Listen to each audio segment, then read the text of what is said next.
Salut mes petits crados! Aujourd'hui une petite vidéo sur la naturopathie. Alors cette vidéo est associée à la première. Euh, Elle aurait dû se trouver dans la première parce que je me suis fait sermonner par mamie. Elle n'était pas très contente, hein, mamie, suite à ma première vidéo sur la naturo. Euh, En gros, pendant 20 minutes, je me suis fâché sur une maudite définition que j'ai trouvée sur Wikipédia.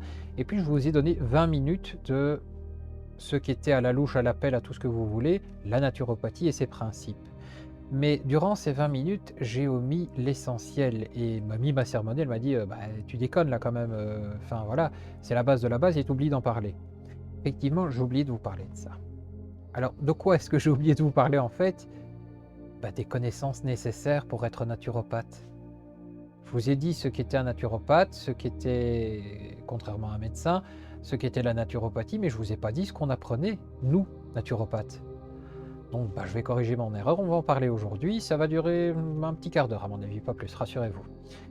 Alors, je vous cache pas que si je fais cette vidéo, c'est parce que je suis tombé sur des choses totalement folles sur internet, des théories assez ouf, enfin on y viendra quand je vais parler des matières à connaître en naturopathie. Alors, la naturopathie, si on reprend le modèle des écoles françaises, des écoles présentielles, hein, j'entends pas à distance, des écoles présentielles françaises, donc où vous bougez vos fesses pour aller jusqu'au bâtiment et pour écouter des professeurs, c'est 3 années scolaires. Une année est entre 1 500, 2 000, voire presque 3 000 €, donc le cursus total va monter jusque 10 000 € si vous en avez les moyens. C'est pas le cas de tout le monde et j'en suis désolé. Heu, Vous imaginez bien qu'à ce prix-là, 10 000 boules quand même, on va pas juste vous apprendre à reconnaître des pierres en lithothérapie, on va pas vous apprendre, à reconnaître, l'odeur d'une huile essentielle ou l'imposition des mains sur certaines zones du corps, hein. Vous imaginez bien qu'en 3 ans, vous allez voir patate d'autres choses et c'est justement ces matières-là que je vais évoquer aujourd'hui. Hem, la base de la base en naturopathie, elle est très similaire au paramédical, voire au médical. Il y aura de l'anatomie.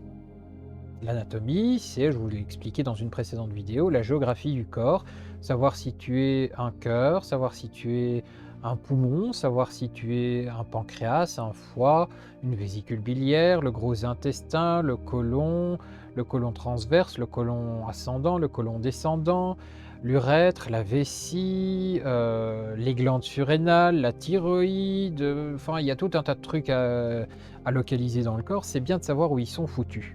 Bon, c'est la première chose. L'anatomie va nous amener sur de la physiologie. Rappelez-vous, je vous ai dit que la physiologie, c'était l'étude, je vais reprendre mon petit pinceau parce que je m'amuse beaucoup avec. C'était l'étude, ça fait vieux professeur, hein, ça fait donc c'est l'étude du fonctionnement de ces organes. Donc je vais déposer mon pinceau, sinon je vais faire l'enduit. Donc ça vous explique l'étude des fonctionnements de ces organes finalement. Donc on est obligé, en passant par l'anatomie, de passer par la physiologie. Mais avant de passer par tout ça, vous avez une composante essentielle que vous voyez normalement dans vos études un peu plus jeunes, c'est de la biologie, où on vous apprend par exemple le cycle cellulaire. Hein, vous savez comment ça fonctionne, je ne vais pas vous l'expliquer ici, ce n'est pas le sujet de la vidéo, mais j'ai lu très récemment une théorie selon laquelle le renouvellement cellulaire se ferait à base d'un mélange de protons, de neutrons, d'électrons qui se marient, qui se mélangent et énergétiquement, ça forme le renouvellement cellulaire. Non, non, juste non. Ça n'a rien de scientifique, ça n'a rien de sérieux. C'est une théorie fumeuse qui est reprise de je ne sais quelle conception spirituelle. La naturopathie n'est pas spirituelle. La naturopathie, c'est, je vous ai donné la définition du Larousse, l'utilisation de méthodes naturelles pour donner au corps toute l'énergie dont il a besoin, toute la force dont il a besoin, si vous préférez, les ressources nécessaires pour qu'il guérisse de lui-même. Ça n'a rien de spirituel, hein. Je m'en vais pas aller prier Mère Nature, Gaïa, Bouddha, le grand univers, la lumière sacrée ou Dieu ou que sais-je encore, pour pratiquer la naturopathie. Je ne vais pas prier le grand tout, ça ne fonctionne pas comme ça. La naturopathie, ça fait appel à des choses concrètes et matérielles, à des principes logiques, en tout cas plus ou moins. Je dis plus ou moins parce qu'il y a certaines choses par moment qui me semblent encore un peu incohérentes, mais ça c'est dû à mon apprentissage des connaissances paramédicales. Je suis quelqu'un de très, très, cartésien et de très parfois, peut-être un peu trop fermé, mais ça n'engage que moi ça. Mais la naturopathie, si j'y ai adhéré, c'est qu'il y a des fondements qui sont absolument logiques. Donc aller commencer à balancer des théories fumeuses, bah, c'est comme ça qu'on passe pour des mongols et pour des abrutis auprès du monde scientifique, médical, paramédical et de la plus grande partie des gens qui sont encore cérébralement équipés. Il y en a d'autres qui ne le sont plus malheureusement, je suis triste de le dire et de devoir l'avouer, et qui adhèrent à ce genre de théorie et ça s'appelle des followers.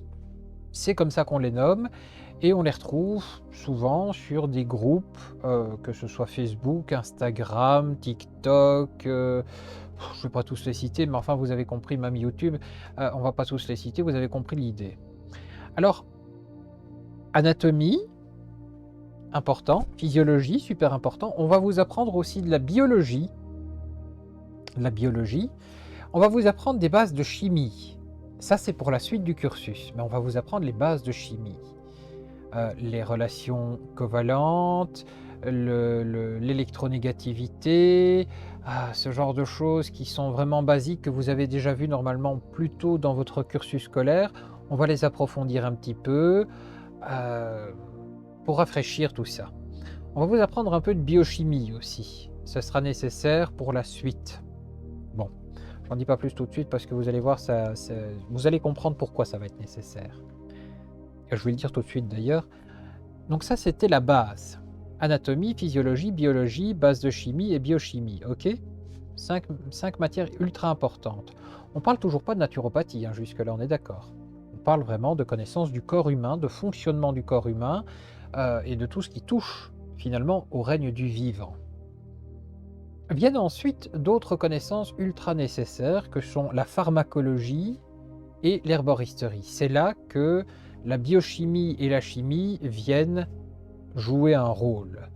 La pharmacologie, pourquoi est-ce qu'on va étudier la pharmacologie en naturopathie alors qu'on ne peut pas prescrire de médicaments? Tout simplement pour comprendre l'effet du médicament.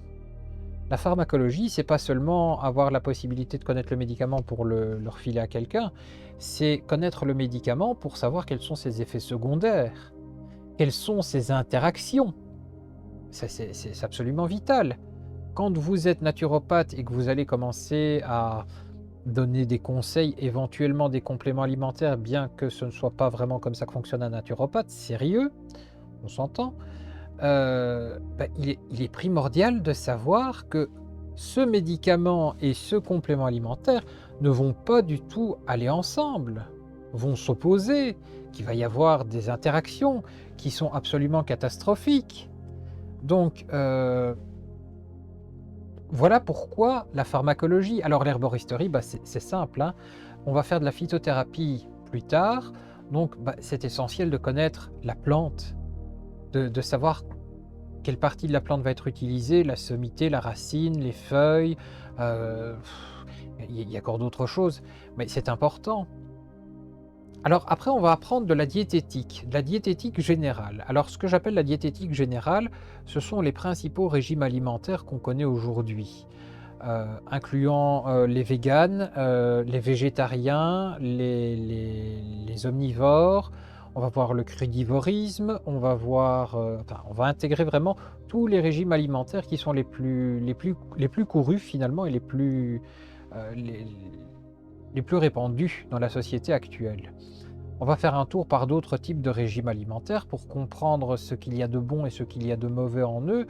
Je pense par exemple à des régimes cétogènes, hein, on parle beaucoup du cétogène, le régime keto, qu'on connaît aussi, qui c'est plus ou moins kiff-kiff, sous le nom de régime paléo.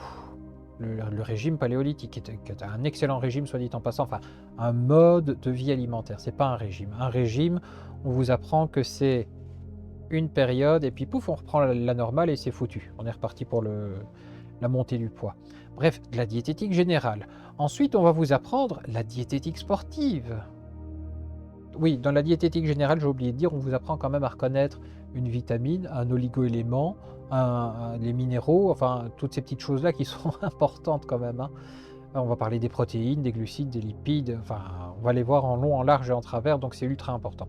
On va voir donc de la diététique sportive, parce que vous n'allez pas donner la même alimentation, vous n'allez pas donner les mêmes conseils alimentaires à une personne, je ne veux pas la qualifier de grabataire parce que ce serait moche, mais une personne qui reste assise derrière son ordinateur la plupart du temps, qu'à une personne qui fait son jogging tous les matins, qui va à la salle de muscu, qui a pour but de faire gonfler ses muscles ou en tout cas de développer une musculature suffisante pour supporter certaines choses, des douleurs par exemple articulaires, des douleurs lombaires, éventuellement cervicales. Donc des gens qui ont besoin de développer du muscle, vous n'allez pas donner la même alimentation à ces gens-là qu'à quelqu'un qui vient pour autre chose, quelqu'un qui n'a pas une grande activité. On verra aussi l'alimentation spécialisée. Qu'est-ce que l'alimentation spécialisée? Ben, l'alimentation spécialisée, c'est les personnes âgées, par exemple. Vous savez qu'elles n'ont pas les mêmes besoins que nous. Elles ont des besoins supérieurs souvent en protéines pour éviter le phénomène d'escar. Euh, Certaines font des fausses déglutitions, des fausses routes. Donc on va beaucoup tabler sur les liquides ou sur les semi-liquides. Donc ben, on va essayer d'adapter les choses en fonction de leur situation. Et alors, les malades, adaptation alimentaire, alimentation spécialisée pour les malades. Quand vous avez le cancer, quand vous avez autre chose, vous ne mangez pas comme quelqu'un qui n'a rien. Vous savez qu'on aura besoin de plus de ça, de moins de ça, que le malade ne va pas savoir tout absorber comme il veut, que parfois, malheureusement, ça repasse. Donc, il faut adapter tout ça. Mais tout ça, il faut le voir en détail. Donc là, on est déjà à pas mal de matières: anatomie, physiologie, biologie, base de chimie, biochimie, pharmacologie, herboristerie, diététique générale, diététique sportive spécialisée. Et alors, on va arriver sur un point qui me semble essentiel. Quand on travaille avec quelqu'un, quand on travaille sur la personne, on travaille avec de la psychologie. C'est vraiment ultra important de maîtriser la psychologie. Vous ne recevez pas les gens comme vous recevez un pote ou la famille ou voilà. Vous allez arriver et être confronté à quelqu'un qui vient avec un problème, qui est ultra important pour lui. Pour vous, ça semblera une broutille parce que, bah, allez, il va venir vous dire: «J'ai 10 kilos en trop». Ces 10 kilos lui pèsent bien plus sur l'esprit, sur son apparence, sur son regard sur lui, sur son moral, alors que vous allez le regarder, vous allez dire: «Bon, non, ça va, c'est cool, ça se voit pas trop que tu as 10 kilos de trop. C'est pas grave, ça joue pas trop sur ta santé, pourquoi tu as envie de perdre 10 kilos?» Non, lui, ça le pèse. Donc il va falloir apprendre aussi de la psychologie. C'est essentiel pour communiquer avec une personne qui n'est pas bien, une personne qui est potentiellement malade. Comprenez ce que je veux dire? Vous allez aborder ces points-là, ça va être nécessaire, la psychologie, mais ça va être pour les personnes, les naturopathes qui aiment bien travailler avec les enfants. C'est pas mon cas, moi j'ai horreur de ça, parce que l'enfant pour moi est un terrain bien trop délicat et bien un terrain en construction auquel j'estime qu'on ne doit pas toucher. Mais pour les enfants, les petits, il y a aussi une psychologie à aborder. Pour les personnes âgées, c'est une autre psychologie encore à adopter. Donc tout ça, ça va être essentiel, nécessaire. On va voir aussi des cours d'ergonomie. On n'est pas kiné, hein, mais il va falloir quand même donner quelques conseils ergonomiques pour les personnes qui souffrent et qui sont dans la souffrance et qui ont des douleurs épouvantables. Il va falloir être en mesure d'expliquer comment adapter sa maison, éventuellement. Alors ça, c'est secondaire évidemment, mais ça fait partie de la culture générale du naturopathe. Alors seulement après tout ça, cette longue liste qui prend un temps monstrueux et fou, on va commencer à toucher aux matières naturopathiques. Quelles sont-elles? La première, ce sont les huiles essentielles. Les huiles essentielles, c'est quelque chose qu'on va retrouver quasi chez tous les naturopathes parce que, pour moi, c'est la base du soin, de la détente, du confort. Heu, Avant de foncer sur un gros médicament, il y a les huiles essentielles. On va aller vers, de la phytothérapie. Je vous disais tout à l'heure, on va voir l'herboristerie. Bah oui, c'est essentiel de connaître la plante qu'on va donner. C'est là aussi qu'intervient, la chimie puisqu'on va aller donner de la phytothérapie. Phytothérapie avec tel ceci, tel cela, telle maladie, telle pathologie, tel médicament. Est-ce que je peux le donner? Est-ce qu'il y a une interaction? Oui, non, peut-être. Est-ce que je peux remplacer par autre chose? On est sur quelqu'un qui a du diabète. Est-ce que je peux me permettre de lui donner quelque chose? Ah, tiens, non, ça je peux pas, c'est hypoglycémie. Vous voyez ce que je veux dire? Phytothérapie. Essentiel. Apprendre la phytothérapie, c'est apprendre les plantes, apprendre les compléments alimentaires et savoir quelles sont les contre-indications et surtout les indications, savoir quels sont chaque rôle. Vous n'allez pas donner du ginkgo, du ginseng à quelqu'un qui va se faire opérer dans 15 jours. Ça n'a aucun sens, c'est dangereux en plus. Vous allez ensuite dévier vers d'autres choses. En naturopathie, vous allez aller sur les fleurs de Bach, par exemple, qui sont très utilisées et qui ont, on va dire, de bons résultats en règle générale. Vous allez aller vers de l'homéopathie. Je sais que tout le monde n'est pas adepte et que tout le monde n'y croit pas. Je fais partie des pseudo-sceptiques parce que je suis quand même obligé de reconnaître d'avoir testé certains produits homéopathiques en me disant on va y aller quand même, on va tester avant de gueuler. Je ne sais pas si c'est l'esprit qui travaille, je ne sais pas si c'est le produit homéopathique. Toujours est-il que en prenant mes petites granules au moment où j'en ai eu besoin, ça a été, quasi magique. Donc oui, l'homéopathie a sa place aussi. C'est pas les premières choses, c'est pas dans mes premières intentions à moi, mais je le garde sous le coude. On ne sait jamais, c'est toujours utile. Après tout ça, après toutes ces matières-là qui prennent quand même patate de temps, hein, ça prend beaucoup de temps ça, hein, c'est pas en 3 mois que vous voyez ça. Après tout ça, vous avez d'autres choses, des choses dont moi je ne suis personnellement pas hyper adepte, mais vous avez par exemple, les manipulations et les passes énergétiques. Ça, c'est obligatoirement du présentiel. Comprendre ce genre de principe, l'imposition des mains, ça se rapporte un peu à de la micro-kiné quelque part, mais avec une forme énergétique derrière. C'est plus abstrait, donc j'ai un peu plus de mal, mais vous avez ça. Vous avez des bases d'hypnose éventuellement qui sont données pour réussir à détendre la personne à laquelle vous vous adressez.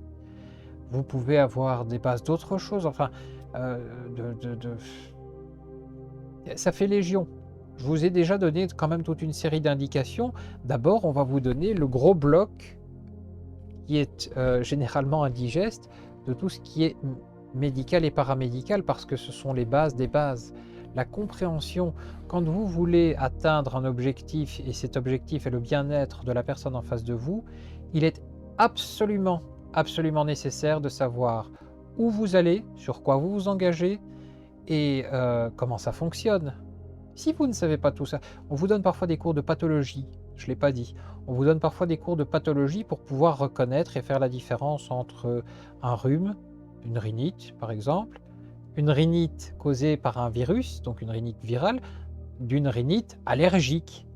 Parce que là, on n'est pas du tout dans le même soin. On ne va pas vous donner la même chose pour essayer de gérer ça.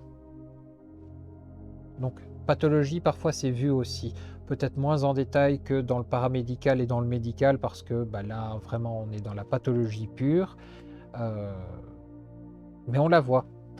Donc toutes ces matières, ça ne s'apprend pas en 3 mois, hein, subitement, on ne devient pas naturopathe comme ça en claquant des doigts. Ça, je devais le préciser, je m'excuse, je ne l'ai pas précisé, je me suis énervé sur cette définition idiote et stupide en omettant de vous expliquer quelles étaient les matières nécessaires à un naturopathe.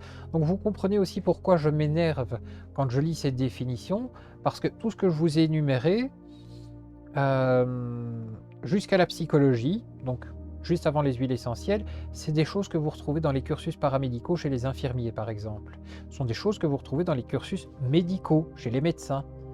Bon, c'est vu de manière différente, chez les kinés aussi.